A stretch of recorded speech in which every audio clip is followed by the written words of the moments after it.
oo aan u dhahno cadaaladda laga hadlayo waxay imaan kartaa oo keliya haddii ummadda ay siman tahay,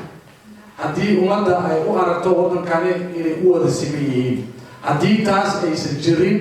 oo ay sinaantaasi jirin, cadaalad ma imaan karto. qofka cadaaladda wuxuu isa siinayaa isaga inuu leeyahay, qofka kalena uu leeyahay cadaalad isaga ka hooseysa. haddaysan cadaalad jirin nabad ma jirto. This is the base of the nabad. heebsooc sinaan nabad waxaa saldhig waa cadaalad. cadaaladana waxaa saldhig waa ummadda inay ku heshiiso waxay u siman tahay. مثلا كسر قبض تلك هذا اللي كان جوكتان تلك هذا جوكتان هذا راح نسمع صوته هذا كسر قبض إلى ضربتنا درايف لايسن غلط درايف لايسن هذا غلط السيستم أكنسا سول جدودة سول حاجة كل صباح ما بس الباب كيف على ورا على الباب كيف عايزان this is scenario of justice لكن مركا أنا يوافي يدرك هنا بس كأبوين وحاول عدالة درة درك كتير عدالة درة أسمع كأنت حاولي إن أو حبل هي المك. صحتي عنها. سوالي ما أنا يقول. لازم حكيني شو. أنت عادتك أجانب أكثر. عاو حنا مدة ما هو حسين. لكن هيك معنا تعي. إن community على سوالي ده. أو تسافر تعي. أنا معك كان أنا وجود مقعد عبد القادر يحيى أنا جوحان يريسنا هل مسج أو فريق أو باخ أو أنتي سيبلا وحكى معاً إن مسجد كان وحوي هاي أو إن بقول باقينا نبض أمتو نبض Epoano manahe, epoano manahe, epoano manahe, epo ami, epo anago nabada, ami, epo artigo nabada.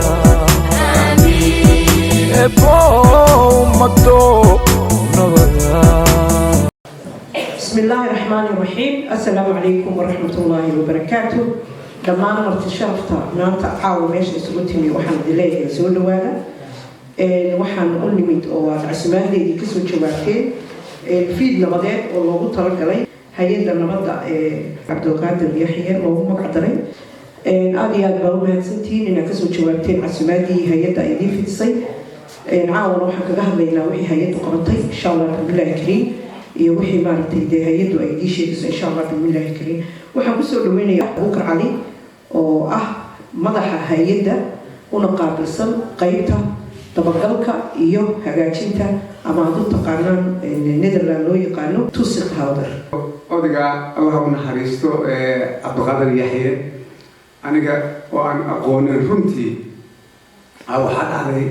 هيئة أنا كشقين جري هيئة waxay lahayd laamo oo ma kamid ah agoon ahayn oo kunay door ma artan ciyaalo ah oo agoon meel aan soo ururiya waqtigii baahidi أنا راهو كوي سجاشنكي سلام الله ونحرسته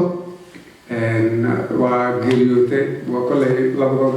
عبد القادر هالكي لبضنا يجران هيئة من حكاهيت therefore أنا وحن قابل سنة كيرتو وحبر الشارع أنا قاسمه هاي صدق إلى حد دكسي أي مركز لهم أو تولين بدن أو معرفة شباب بس كتيرسن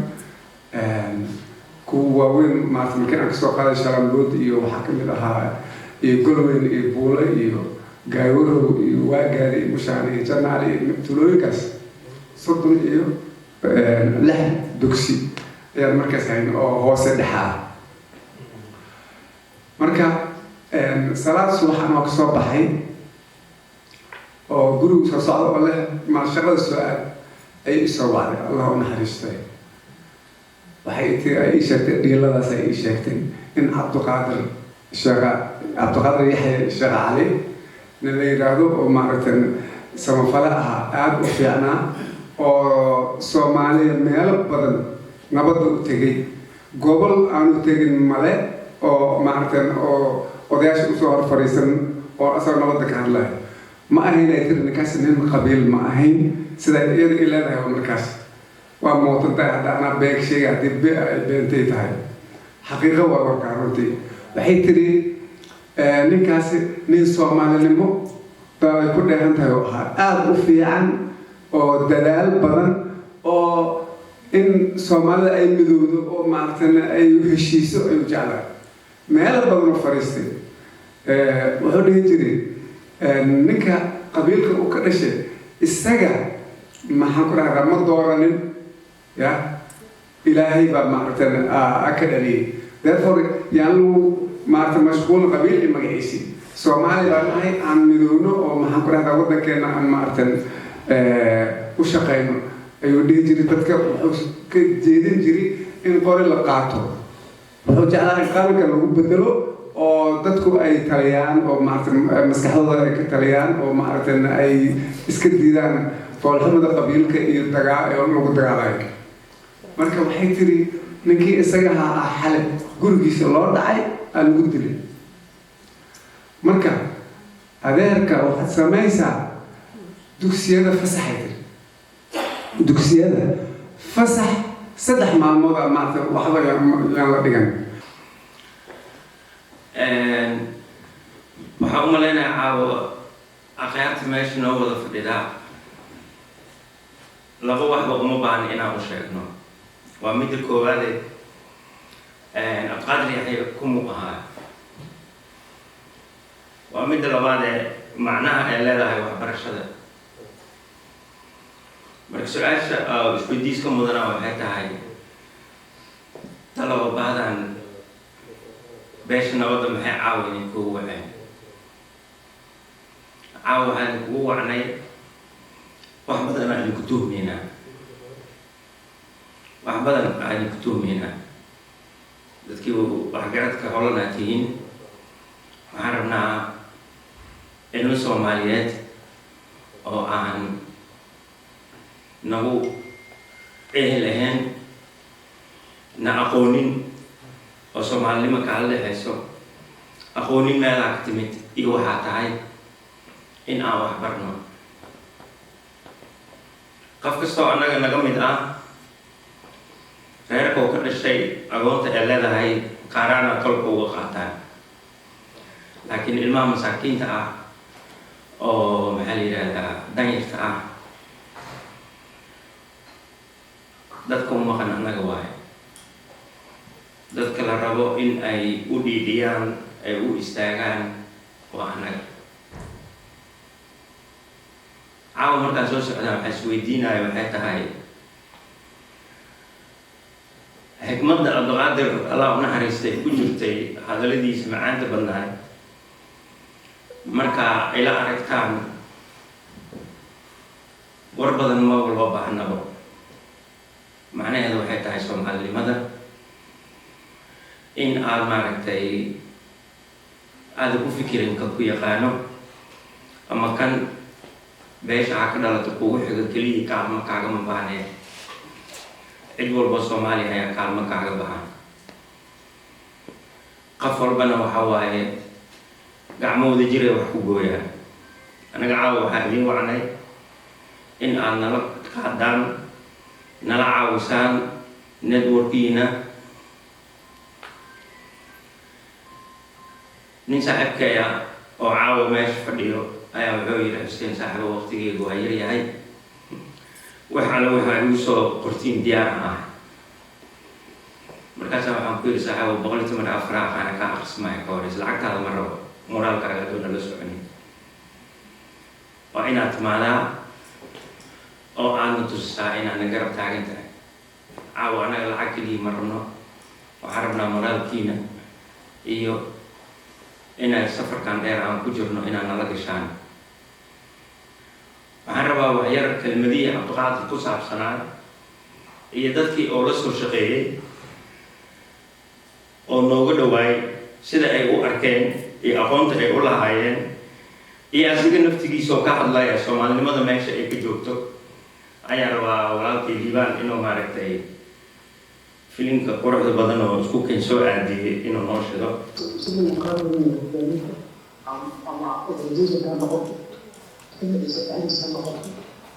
أبو ولد اسمه أفق عطو وأبراده وبرجانه المسلمين وحلا عمله المسلمين بقاس ليس حتى عمله أفقاس qofka aad iyo aad igu dhiirigeliyo ah siyaasadda in aan galo oo aan ka shaqeeyo dabcan markaas aniga inaan wada galnaan ku balansanin siyaasadda aan wada galno aan ka wada shaqeyno aan wadno nasiib daro dowladda Cabdullaahi Yuusuf markii la aasaasay oo imbagaasi lagu soo heshiiyey haddaa xasuusataan Allah u naxariisto madaxweyne Cabdullaahi Yuusuf waa kii yidhi 20 kun oo ciidamo Ethiopian ayaan u baahanahay African Union ka dadkii ay codsadeen inay consultation la sameeyaan ayuu ka mid ahaa Addis Ababa u tagay Cabdiqaadir ayadoo la wada maqlayo oo la wada jooga ayaa meesha wuxuu ku yidhi waa khalad ciidamo Ethiopian Soomaaliya ma xalli karaan Ethiopian Soomaaliya dowlad uma dhisi karto على وحي كم قتل ومداوي لواتنكم عسكري أو إثيوبيان أو حم صوماليين اللي جيا وديزاستر هبلا صوماليا بالله أنا يا وهذا عن تسوى عراضي إلى الله ترى من نفسي سير خطر كنتو أو سفر سوريا أتصور لغة بحي وجبوتي لوكي أبي إسرائيل كي عم سوري بابري مركا من مواقف تسعى أي وعد هاي ومحامك على عادي وتوصل وحقوا فكرك أو قبنا عن لقب بنين أيوها بس يقدروا أيضا أمروا مراس أي مريان وسوقوا كوني أي عبد القادر الدليل مركانين سمو فرقة وأن سمو فرقة وأهين العادي رجل بسويتهم بحين لكن قفك من عالم كائن التوصل وقف ديجنتي كرامنا نقد سمو فرق هو أيوها waxaan markale dhiirigelinayaa walaalihi caawa halkan ka hadlay Jibriil iyo maxaan ku raadayay Nageeye iyo maxaan ku raacay Yaxya dhamaan in hawshaasi la sii wado waxaan rabaa caawa halkan ka balan qaadaya inaan qayb mar walba ka noqon doono hadday tahay codkayga iyo hadday tahay wixii aan waayay aragnimo leehayba foundationka cusub ee la sameynaya Cabdiqaadir Yaxya loogu magac daray inaan ka ahaado odayaasha ama dadka maxaan ku raadayay ka shaqeynaya ama muxuu ahay u istaagayo oo wada fikiranayo aad iyo aad ma santii Cabdiqaadir Boomor oo ahay kudaysiyo mudnaay algu daysada ayaan leeyahay naxariis janna Allah siiyo annaga sabbiina Allah siiyo. Number 6, we call upon all Somalis throughout the country to seriously engage in cessation of hostilities and join with us for peace and unity of Somalia.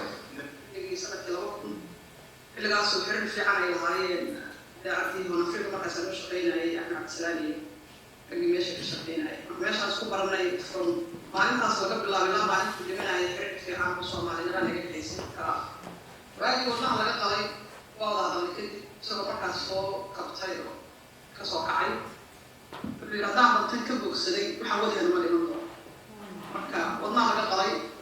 ka bogsaday soo kurkiisa jeefan oo inta la xam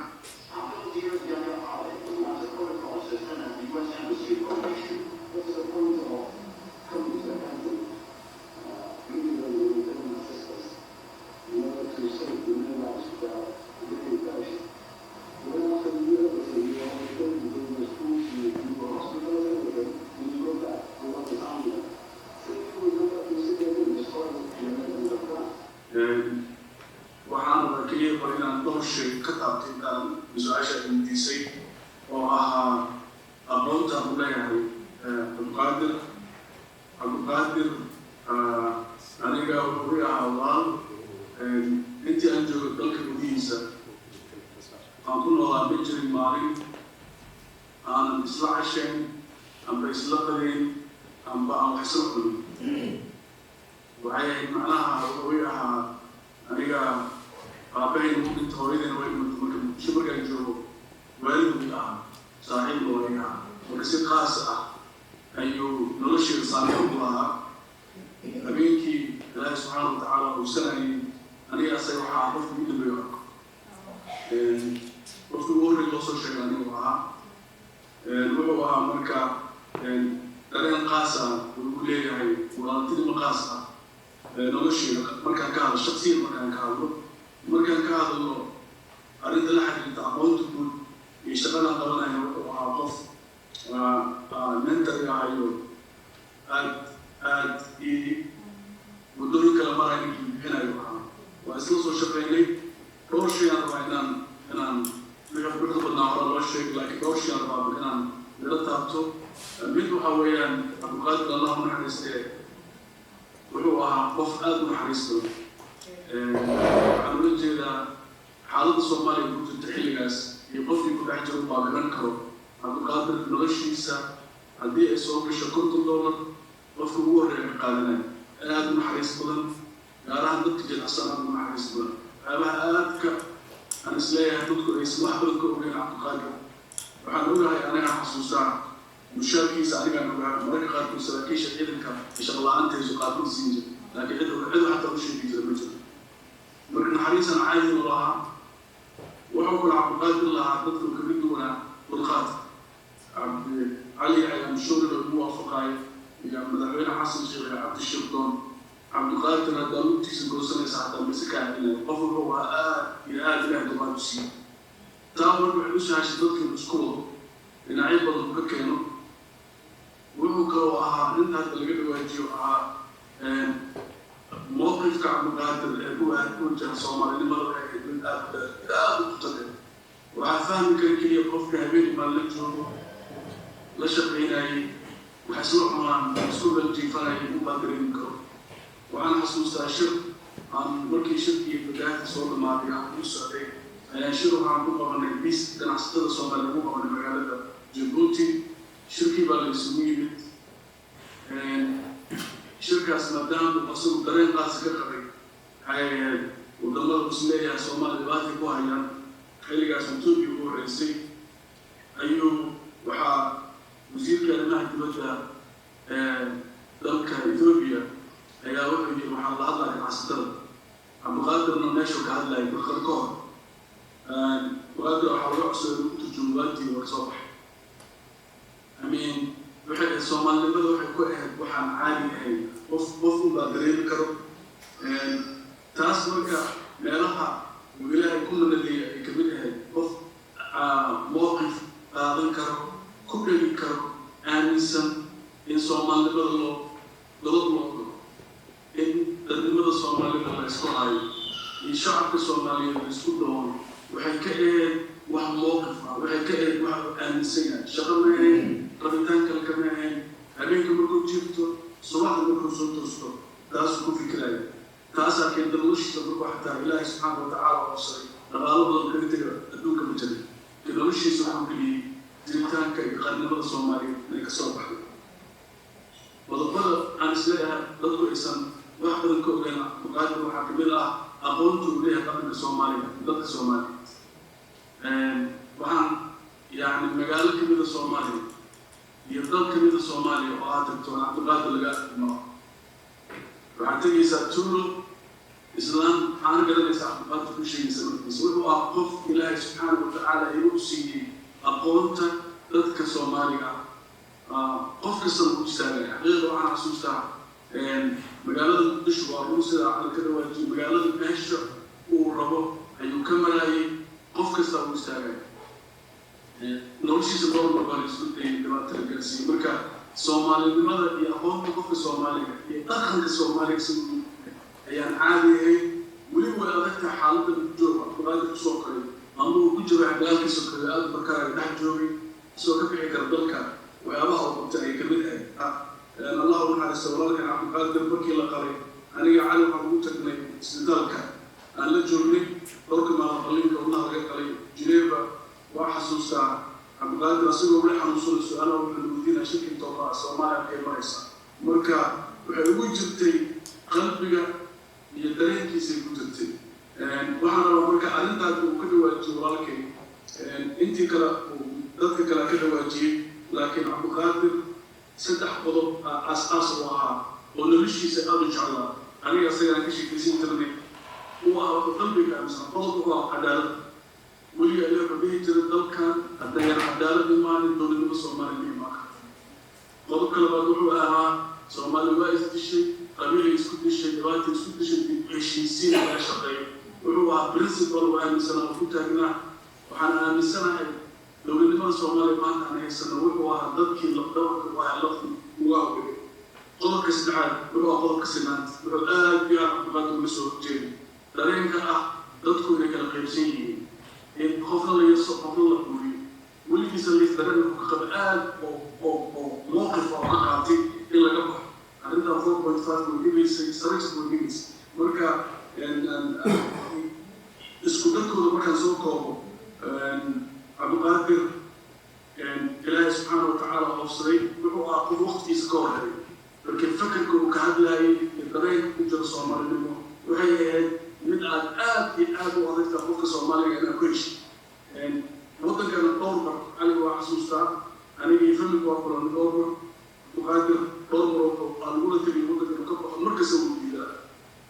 maalmuhu dhimanaya allah u naxariistay aniga asaga koobaas kusoo xirnaa remember in daan jirtay in loo gaaranayo in la wareegilaya haddana mataqaana cabdiqaadir weli wuxuu waddanka kuma tegayno mataqaana habeenka uu dhimanayo yacni waa xasuustaa wuxuu ka shaqaynayay qaar ka mid a siyaasadda isku haysta inuu isu keeno habeenkaas cashada dib waxaa lagu cunay arrimaha guri sheekh xasan qiyaasa markii laga soo baxay marka ibad saacadda ugu dambeysay nabadeena ka hadlay wuxuu ka hadlay ummadda soomaaliya sida isugu soo dhaweeyey marka cabdiqaadir qof noocaas uu ahaa waxaan rabaa ummadda soomaaliya meel kasta ay joogtaa inaa u duceysaa waxaan rabaa in aan dhowr qof qaato oo flow up aan ku sameyno commenty waxaan jeclaan lahaa inaan wasiirka aan markana kusoo dhaweeyo magaciisa magacaaga basho maxamuud wasiir maxamuud waa mahadsan tahay adiga cabdiqaadir yaxya aqoon ugu lahayd أنا شخصيا سأقوم بالفاونديشن كمركز كشفين أنا أقول لها رد بدل ومع كيس كسولي وجماعة المسؤولين الآن كأي أجراء وكمل السفير كهذا ميشن كان جبريل أمبارسر جبريل وكمل الوزارة هذا الجوا حمزة وكمل مدعوين حسن الشيخ CRD وإلى هذا النور dalka wax badan kasoo qabatay howlo badan kasoo qabatay meel walba ay kasoo shaqaysay ninkii saldhig u ahaa waxaan abaabulay u ahaa aniga hadda aan arkaya yaxya foundation oo foundationkan u jiro laakiin yaxya qof istaahil waaye in taariikhda soomaaliya ku cusub qabadkii uu soo qabtay ilaa hadda si aadii isaga saldhig u haylaad ummadda ka shaqaynayso u badan weliba dib u heshiisiinta oo dalka base u ah marka waa in taariikhda intii kasoo shaqaysay waa mahadsan laakiin aad waxaan u faraxsanahay in intaa laga sii balaariyo dalka dhan la gaarsiiyo foundation hadda caawinka ugu horeysa yaxay foundation laakiin raggii taariikhda dalkan ku lahaa isaga cabdiraxmaan xoosh jibriil iyo in loo sameeyo foundations oo dadka cabdiraxmaan xoosh jibriil loola socotaan wasiirkii elementary oo dastuurka wuxuu ahaa dadka soomaaliya ugu naxariista badan dhinaca haweenkii carruurta human rightska lawyer u ahaa base u ahaa dhinaca dadnimada oo haweenkii carruurtii iyo samafalka dalka dastuurkan ka shaqeynaya muddo marka waxay ahaayeen arrinkii dalka saldhig u ahaa oo loo baahan yahay in la xusuusto marka waa mahadsan kasoo shaqaysay annagana waa idinkala shaqeyn doonaa intaan fadilayno wasiir maxamuud waa mahadsan tahay waxaan rabaa inaan kusoo xiro fariinta aad u dirayso soomaalida holand maxay tahay ee ku aadan foundationkan loogu magac daray cabdiqaadir yaxya jaaliyadda isku xiran horta oo soomaaliyeed inaad tihiin aadan u faraxsanahay inkastoo jaaliyad walba ay meel walba ka dhisan tahay aad dalad leedihiin isku xirnaanshada soomaalida isku warqabkeedu waa wax muhiima dalkay muhiim u tahay dadka halkan ku nool ayay muhiim u tahay isku warqabkooda guurkooda tacsidooda kooda dhiban dalka wixii loo tari karo dowladda horan waxaad ka keeni kartaan oo horumara oo dowladda soomaaliya ku taageeri karo dowladuhu shacabka la nool oo haddana jinsiyadda aad ka mid tihiin dhalashada wax kule oo la socotaan maraykan iyo ingiriisiyo dalkii meesha u dhashay had madax ka ah marka waxaan jeedaya inaad dalkan madax ka noqotaan inkastoo aad meel badan aad kasoo gasheen local governments laakiin loo baahan inaad heerarshada sida ingiriiska iyo maraykanka ka gaartaan si aad lobby political lobbies aniga gabadhaan habeen casho ii samaysay faadolka oo councilka ku jirta inanka usna councilka ku jirta ee joogta garabaha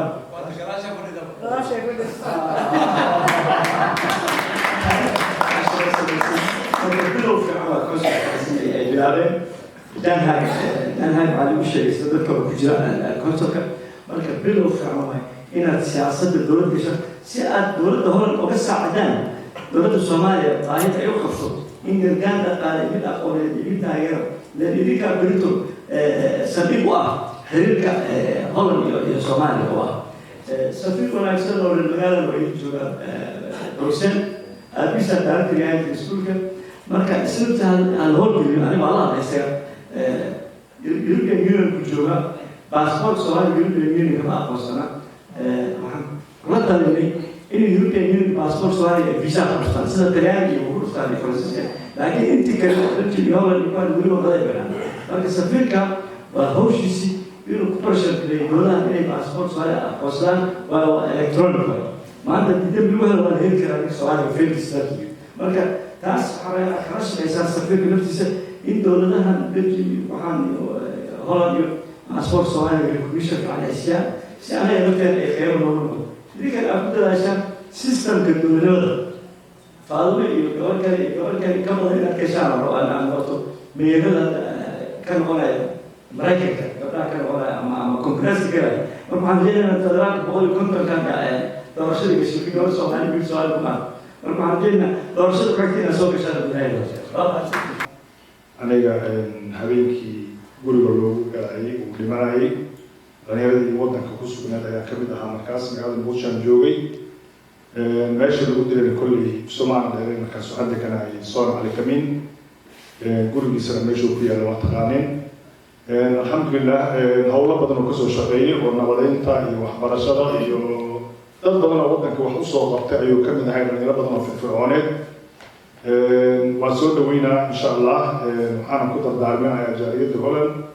in ayagana ay kaalinkooda ka geystaan foundationkan anaga nafteena tusaale ayay noo tahay qof kasta oo dadkeena wax u qabto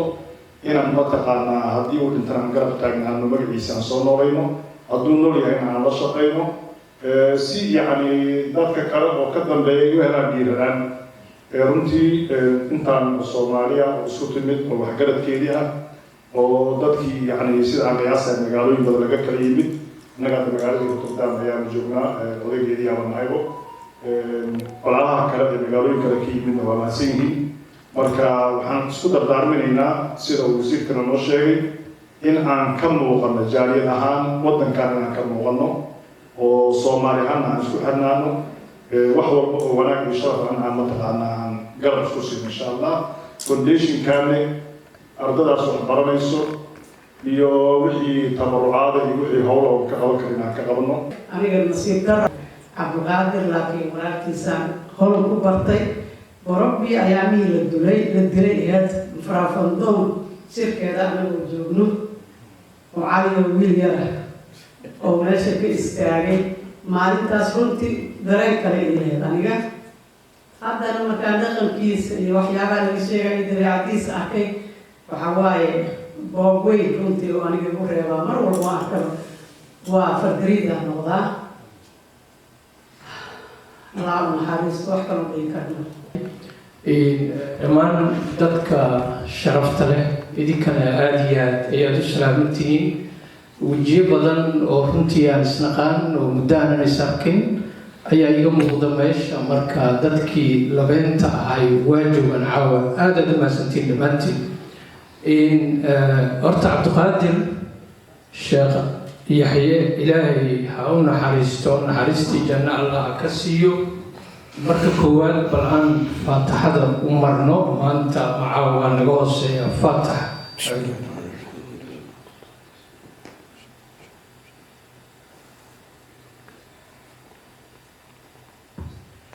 intaa kadib runtii anigu Cabdiqaadir aqoon gaar ma lahayn laakiin inta aan ka akhrisanay taariikhdiisa ama aan aragnay kulamo uu ka qayb galay dadka yaqaan iyo hadda videogii yaroon daawanay intuba runtii waxay muujinayaan inuu ahay nin ay ku weyn tahay soomaalinimada jecelna in dadka soomaalida ah dhibaatada ay ka baxaan dalkooda hagaagsadaan dad isku duuban noqdaan oo isjecel dad sharaf lana ay yeeshaan intaan ka maqalnay marka runtii dadka soomaaliyeed oo runtii sidaa u fikiraan waxaan isleeyahay way jiraan laakiin inay yaraadeen marka dhammaanteen ilaahay ha naga dhigo kuwii dalkooda iyo dadkooda iyo diintooda jeclaada kana xumaada waxaa soomaaliya ka taagan runtii hadalkii ruqiya ayaan xoojinayaa oo ah inkastoo cabdiqaadir allah u naxariistay aanan isgaranayn haddana ina walaalkiis halkan isku baranay nabadoon cali yaxye oo runtii nin sharaf leh ah inta aan anigu ka bartayna aan isleeyahay markii waxyaabihii laga sheegay walaalkiis runtii ay muuqanayso oo aada wada ogtihiin dadka soomaalida meel kastay joogaan waa iska caadi ama ururaha lagu jiro ama magaalaha la deganaado in isjiijiid oo iska jiri kara danta guud cali wuxuu kaga duwan yahay annagoo dhan inuu yahay nin dhaxtaal ah dadka dhan isku soo jiida markhaati adigatiinaan malaynaa intaas runtii dabeecadda heli kara maaha cali aadaad u mahadsan tahay annagana soomaali ahaan kulley runtii waddanka holan waxaan mar walba aan dhahaa inaan kaga duwannahay waddamo fara badan dad soomaaliyeed oo isjecel oo isku xiran waxyaabaha qaarkood oon isleenahay meelo badan way ka jiraanna ay ku yar tahay marka taas uun in la sii xoojiyo taasaan dhihi lahaa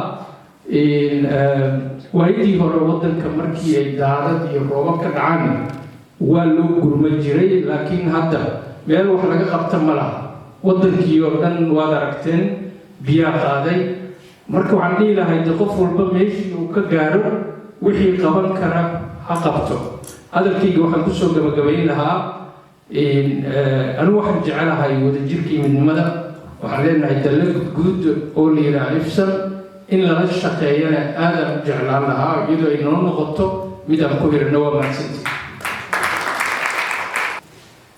ruahantii anagoo ka mugulaya aragtidii cabdiqaadir yahay annaga organisation ahaan hebilo waxaan sameynay markaan waddanka aan nimid guurta hoose ayaan meelaha ku aragteen guurta hoosyadii ayaan mid guurinay oo hadda magaalada matabaan ayaan waxaan ka wadnaa mashruuca guurta hoose aan ka sameynayno oo annaka mid ahaan aan sameynayno taasoo aan markoo ka abaqaadayna aasaaskii cabdiqaadir yahay oo ahay dialogue and debate taas in dadka meesha degan horta loo tababara ardayska laga bilaabo dialogue si u wada hadlaan siday doodaha u dhacaan siday go-aanada u qaataan in training aan ka sameyno taasina ka faa'iidaysanaya cali yaxye wuxuu noqon doonaa dadka duwan doona matabaan tegi doona oo ardayska training sii doona sababta waxaa waaye marka u horeysnaan grassroot waxaa laga soo bilaabay guurta hooskaas markaan dhisnay hadda waa december u dhimaanayaa markaan dhameyno gabadh ayaan shaqaalaha ayaan qori doonaa gabadhaas maalinka jimcaha dadka dhan free ayuu shaah u yahay kafey meesha lagu wada imaanaya waxay ka wada hadlayaan aragtidooda si oo madax banaan ayay wax isu wareysan doonaan dadka waxaa loo tababari doonaa albarska ah ama dadka dhalinyarada ayaa power lagu sameynaya haweenka power lagu sameynaya waxaa loo tababarayaa nololka inuu markuu meesha tago uu yidhaahdo waxbaan wadaa oo xildhibaanaan rabaa ay dadka u diyaarsan yihiin inay la doodaan oo dibeed la galaan oo yidhahdaan maxaa noo sameynaysaa laakiin intuu xildhibaan noqdo intuu magaaladiis intuu xamarka inuu sukaankii meel iska seexan laakiin ay awoodu yeeshaan markuu dhexdooda joogaan intay qiimeeyaan waxay dhahaan oo laga tago waxba ma soo wadid balanta waa ka baxday marka waa empower waxaa lagu sameynaya okay ta kaleeto beesha nabadda markii sarveyga meelaha xasadaha ka jira aan samayn jiray noolaha ugu nabadda jecel adduunku waa bakaylaha baaqi markii aan aragno meel bakayla ordaya waa istaajinaynaa baabuurta waxaan leenahay hala joojiyo meeshaan science bisa ka jira calaamad nabadeeda ka jirta marka ani beesha nabaddaan fiiriyey cabdiqaadir waxaan fiiriyey cali yaxye waxaan fiiriyey xuseen qadiib dadkii qaboway waqdeen marka meesha hadda waa sanadkiisu marka waa mahadsantihiin midda kale waxaan ku darayaa waxay tahay carruurta waxbarashada wixii dhammaaba meesha ku qornaan oo sooc wax walba waxaa laga bixi karaa education waxbarasho markii ummadii wax barato wax walba waa ka talaadaysaa marka runaantii fundraisingkan oo runaantii cabdiqaali yahay anaga himil ahaan waa ka garabsiinayna organization ahaan oo garab istaagayna ani ahaana shaqsahaan safra uga soo barnay maanta فاك عبد الغالي الله يرحمه وأرجيها نحرص على الجانبية وأنا ما سنتي بسم الله الرحمن الرحيم أرتآدي أياد أمستين أنا أنا شرفي تاين كلا سقط علي يحيى ما أنت دبادجة أما سكوير تانك يحيى بيس فونديشن رنتي سوماليدا وحاكويا ضد هذه وسيلة سكرة وحنا نادت كنت بدأ سياسة يحكم رادية ولكن يحيى أنا فهم أهان فهم كي أدرسوا يخنا إنكستوان أنا الصومالي بصارك أو وقت كاسيت عن أمورنا إن أدار ردت خارج الوايرة إن يقصلها لكن نصيب كيسيد ولا يا سيدا هذا أنك عربني وربحين تلسيه علي حين الصاحبان هاي waxaad arkaysaa in wax la siisiyo oo dhaqaale la siisiyo dadku aad bay ugu badan tahay laakiin aqoonta iyo wax u tarka aad ayay ugu yartaa dadkeena marka hore waxaa layna ilaahu naxariisto waxaanan aan aad ugu faraxsanahay in Soomaaliya ay bedeli karto haddii dadku wax bartaan waa run oo wax ugu muhiimsan tan kale xildhibaanka caddeeyey wasiirka qofka hadduu ka baxo baahida waa jahliga ugu daran oo bini'aadamka haya qofka markaa sharaf iyo iimaan midna ma laha yaxye foundation maadaama ay dhaheen horta aan ka bilaabno asaas waxbarashada waa la qabnaa haddaan nahay jaaliyadda reer Holland waxaan aaminsanahay inaan wax badan ka qaban karno una tari karno waxaan ballan qaadaynaa qof kasta oo Soomaaliyeed inuu xaq u leeyahay wax kasta oo Soomaali ah wax ka bedeli kara waxbarashada أنا بفرح سلامانتا إن أنا جيسني مدحون حسن الشيخ رقيع دون اهتمامتي وحن أمسنا هاي إن أساس كهذا وبدي ولكن علي أتقدر يحيى إن أمر سود علي يحيى بدونيه نهارين على أوراق كهالي رمتي أنا من فلان ويمت وحنقول منه وحكينا وحوي وحسين كريما قف صوماليات وإنت أنا قف وكل الدول اسمه كيرك علي يحيى كتير وأنا واحد لو باين أنا صوماليين لماذا وحكوي يعني إن قبل كفيريا قبيلك وحكورية رنتي قف كل كودو أما ديجان كلها ديجان مركا كهلا يدخل شو قبل بعد مركا وحن يذكر السنة إن كقيم قادتان أو تسكون ماني كوكرتيني قف كس كتربيش بحكرة هاي أنا عم بناتو أنا بحساب أنا بحكي علي محمد من هذا كله نقص صوت الرسول كي لا بوك بحسبش واحد ما تمر عاون بلغ هذا يعني مرات كثير بسم الله والحمد لله ولا إله إلا الله ولا حول ولا قوة إلا بالله العلي العظيم أولا محمد إلهي كان له النبض سكاين كان عاوة وحكوا له المهد علنا عد كستو أو كقيم قادتي إن حفلة عن أيضا عاوة شرفت ضد واوين ضد اللي يروح وين قد يجيبوا وحدكم السلام عليكم ورحمة الله وبركاته. هرا لويله وحي عن به نهارتي عبد القادر الله ونحيس قبل يسواسح الله ونحيس كل يبقى وحانين صومالي وجيسي oo ku taagan in uu ka hadlo wax alla wuxuu fikrad ahaan u qabo shirarka uu ka qayb galay waxbarashadii waddanka uu ka qabtay intaasoo carruura waxbaray ilaahay xasanaadkiisa ha ugu daro qabrigiisana waasac allah uga dhigo intaasaan uga baxayaa cabdulqaadir allah yarxama raxiim waa run ummadda haddii ay wax barato maskaxday ka xurowdaa maskaxda haddii laga xuroobana wax kasta waa soo toobi karaa waxbarashada waxaan ku qasbannahay inteynaa meesha fadhiso inaan ka jawaabno gidigeen warqadahaas inoola qeybiye marka waana run Soomaali maanta aniga Soomaaliya waxaan ka yimid 4 bil ka hor iskuullada badankooda boqolkiiba 9 waa private lacag lagu dhigtaa dad badan ayaa xamar ku nool oo soo qaxay oo qaxooti ah waxba haysan meel ay ku noolaadaan xitaa aan haysan marka waajib annagana saaran waaye in ka qayb qaadano wixii awoodeenna haddii ilaahay yidhaaho xaggaas waa waxbarashada haddii aan hadalkayga soo koobo waqti dambe waaye qof kasta mas-uuliyadda saaran ha ka soo baxo wasalaamu calaykum waraxmatullaahi wabarakaatu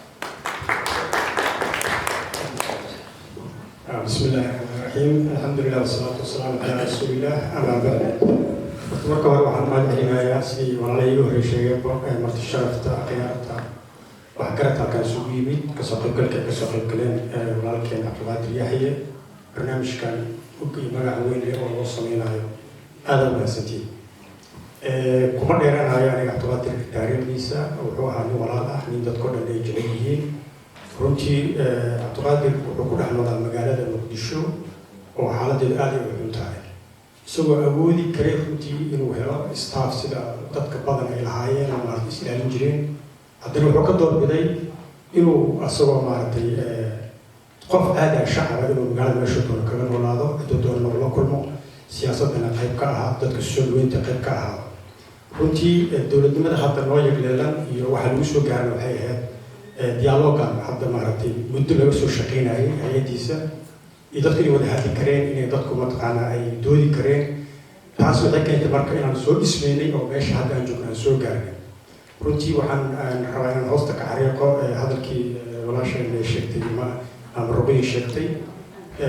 madaxweynahan hadda uu noo cadeeyey in waxaa dadkii la soo shaqeeyay ka mid ahaa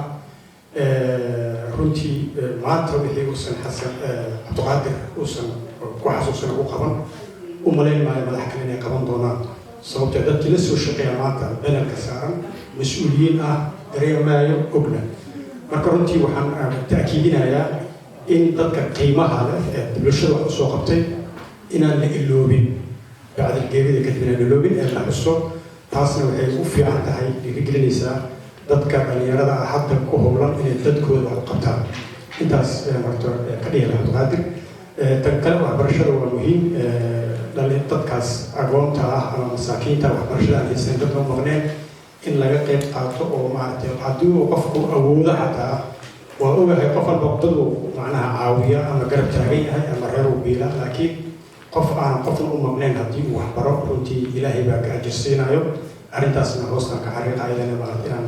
ku dhiirano oona kala qayb qaadan hay-addan arrinta kale cali oo sheego waxaa maaragtay waxaan bilaabi doonaa bal in week ama habeenno aan isugu nimaadno dialoogga la sheegay waa wax fiican waayada bulshada isdhex gasho marka intaas aan kusoo koobayaa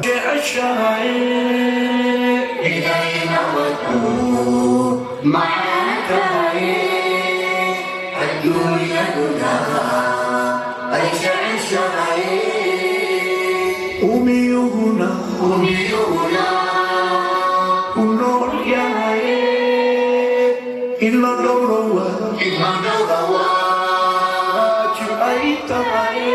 waxaan jeclahay marka hore in aan hadalkayga hordhac uga dhigto mahadcelin waxaan jeclaan lahaa in marka ugu horeyso aan idinka mid idinkugu mahadceliyo safar dheer baad soo gasheen casuumaantii aan idiin fidanay yaad naga aqbasheen waa ogahay xilli sabti ah inay tahay oo winter ah dadka qaarkii ay hargab iyo xanuun iska hayo haddana dad badan oo sidaa iyadoo jirta noo yimid baa jira marka hore idinkaan mid idinkugu mahadcelinaya maadaama aan mid idinkugu celinayo waxaan jeclaan lahaa inaan ila sacbisaan oo idinka aad isku sacbisaan marka hore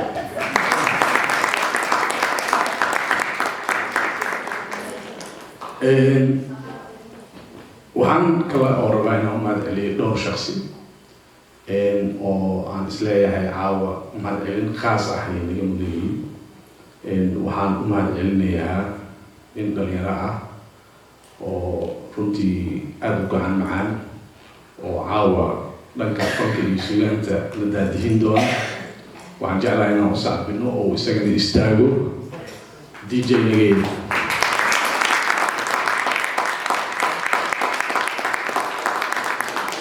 mahadsanid DJ Nagey, farsamadaada iyo taalantigaaga waxaad uga qayb qaadanaysaa nabadda Soomaaliya sidii loo heli lahaa oo looga guulgaari lahaa. waxaan rabaa dad badan baa nala soo shaqeeyey oo ila shaqeeya oo ururkan inuu hirgala ka shaqeeya oo in muddo ah oo dheer ka soo shaqeynaya. waxaan rabaa dadkaasi oo dhan inaan u mahadceliyo. khaasatan waxaan rabaa inaan u mahadceliyo gabar nooga timid Germany caawa oo fanaanad weyn ah oo dhalay aabbo runtii fanka Soomaalida sida aniga aan aaminsanahay number 1 ka ahaa. waxaa caawa nala joogta Hodan Cumar.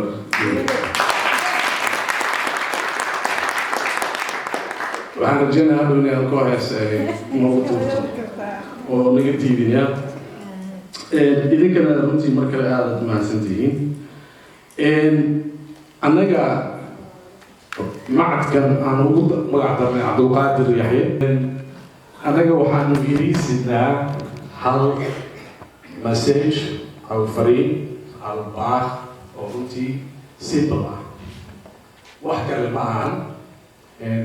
masjidkana wuxuu yahay oo idinkugu baaqaynaa nabad.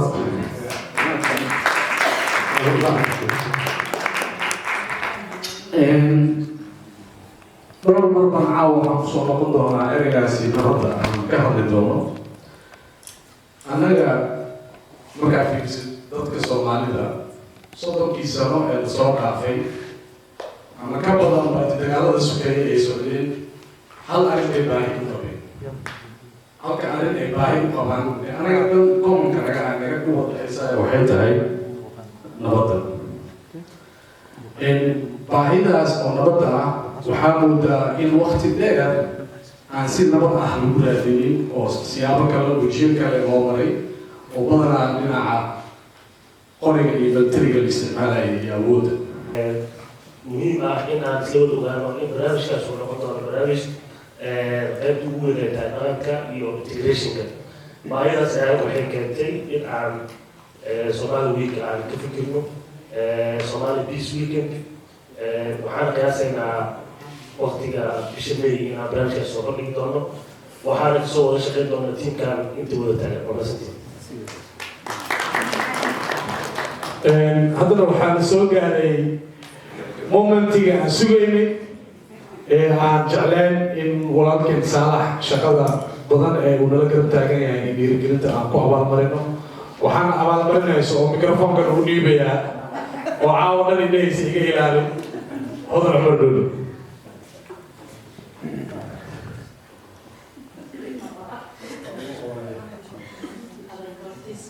fiicni waan wada salaamayaa dhammaantiin.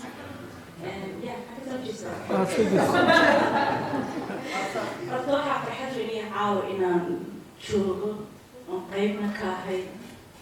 beesha nabadda. kaa walaalkay macaan waxaan leeyahay Saalax oo muna macaan iyo guddoon.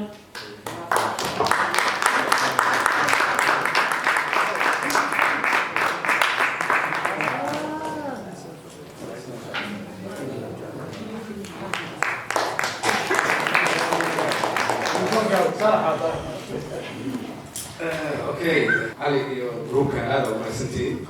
waa in laga joogo muddo 5 sano ayaa umaleynaa ama hadduu ka badneen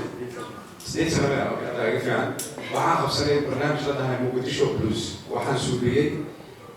koox oo Hollandees ah waxaan baray muusiga Soomaaliya. barnaamij waaweyn aan ka qabsanay oo wadankan Holland magaalada ka mid Den Haag teatrada oo boqorka la waxaan kala kasii ugu dambeeya ku qabsanay Amsterdam, Rotterdam. marka waxay keentay inay xataa dhinaca Hollandees kaliya ma ahan. ana waxaan soo xushtay niman u dhashay wadamo badan ka mid ah musician German, Norwegian, Finland, Suriname, way badnaayeen marka intooda dhan markaan isku keenay anagoo isku luqad ahayn waxaan suubanay inay musica ay tumaan waxayna u tumeen sidii Soomaalidu u tumi jireen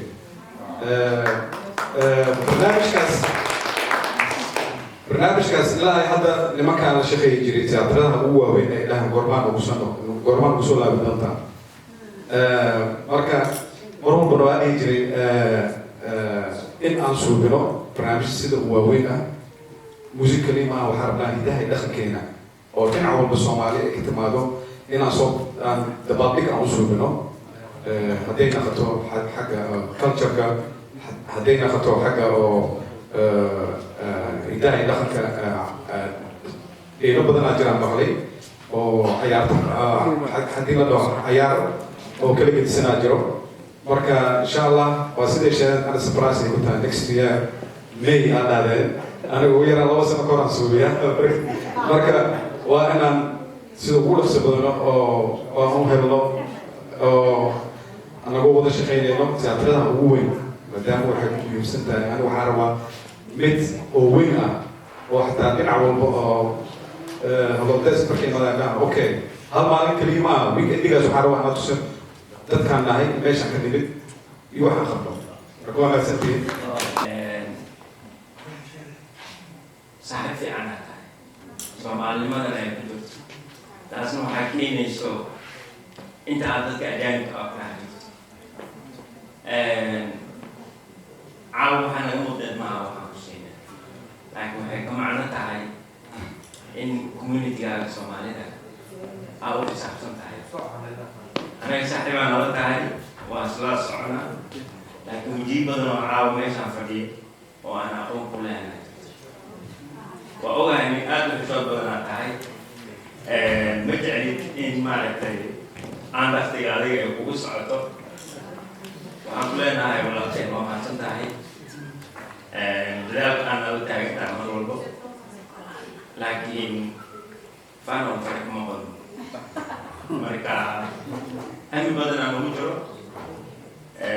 saaxiibka cali wuxuu yidhahdaa adig wandheera ka timid mar walba waxaa taa gumi imi yeeday laakiin ana habeenka Muqdisho Blues waxaan ku jeclaa waxay tahay nin cadaan ah oo Soomaali ah oo heesaha ku tumay su-aashii igu horreysaan saalax weydiiyey waxay ahayd adig maa qoray saalax markaasuu yidhaha kuwi badan aan wada qoray walahi baan idin sheegaayo saaxiibkay weliga uma sheegin ilaah waxaa ugu toogay cilmi ilaahay ku hoos